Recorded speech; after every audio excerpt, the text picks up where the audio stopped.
তাই বন্দুক ঠেকিয়ে ডাকাতি, সোনা রূপা সহ নগদ অর্থ লুট। ঘটনা উত্তর জেলার চুরাইবাড়ি থানা এলাকার গোবিন্দপুর পঞ্চায়েতের ৩ নং ওয়ার্ডের সাধন দেবের বাড়িতে। ঘটনায় তীব্র আতঙ্ক ছড়ায় এলাকা জুড়ে। ঘটনার বিবরণে জানা যায়, গতকাল ভোররাত আনুমানিক ৩টে নাগাদ গোবিন্দপুর এলাকার সাধন দেবের বাড়িতে দরজা ভেঙে একদল ডাকাত বন্দুক ভুজালি নিয়ে ঘরে প্রবেশ করে।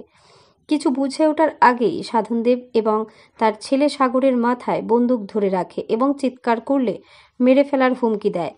মারধর করতে থাকে তাদের। বাড়ি মালিক সাধনদেব জানান, প্রত্যেকের পরনে ফৌজিদের ড্রেস এবং মুখে কালো কাপড় বাঁধা ছিল এবং তাদের হাতে বন্দুক এবং ভুজালি ছিল।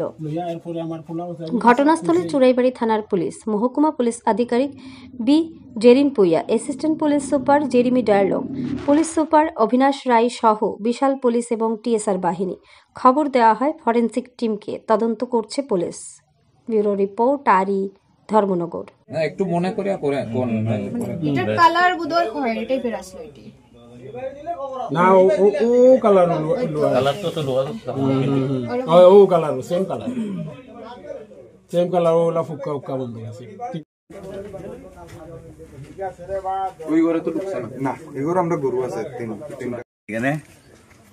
হ্যালো, একজন এসপি সাহেব। লোহার বন্ধু খানা হলে তো এলএনজি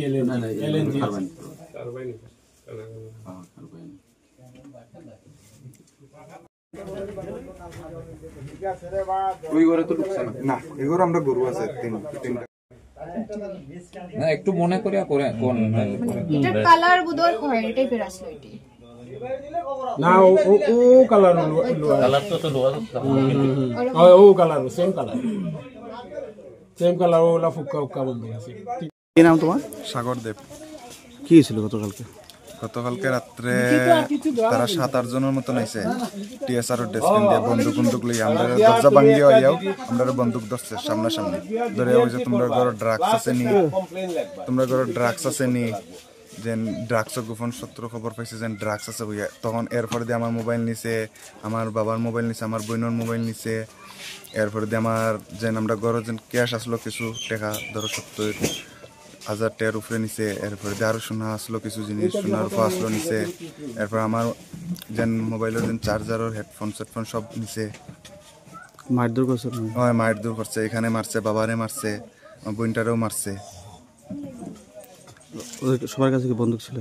বন্দুক 2 জনের টেন ছিল। আর এরপর দিয়া বুসালি ছিল, মানে দার মতন আর ডেগার। এরপর দিয়া শাবল ছিল তাদের কাছে।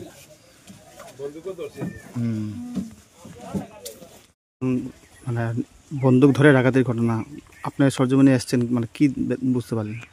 আমরা থানাতে ঘটনার খবর পাওয়ার সাথে সাথে আমাদের থানার টিম এসেছে। তো এসডিপিও সাহেব তো আছেন, আমাদের এসপি সাহেবও এসে ক্রাইম সিন দেখে গেছেন।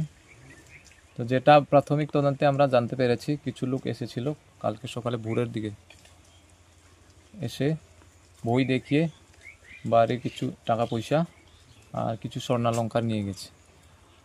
আর এখনও কারো নাম পাওয়া যায়নি, বাকিটা তদন্ত চলছে। স্যার, যা জানতে পারলাম যে ওদের কাছে বন্দুক ছিল, সেটা কতটুকু জানতে পারছেন আপনি ওদের সাথে কথা বলে? সেটা তো ওনারা তো বলছেন বন্দুকের মধ্যে দেখেছে, এটা তদন্ত করলে বোঝা যাবে।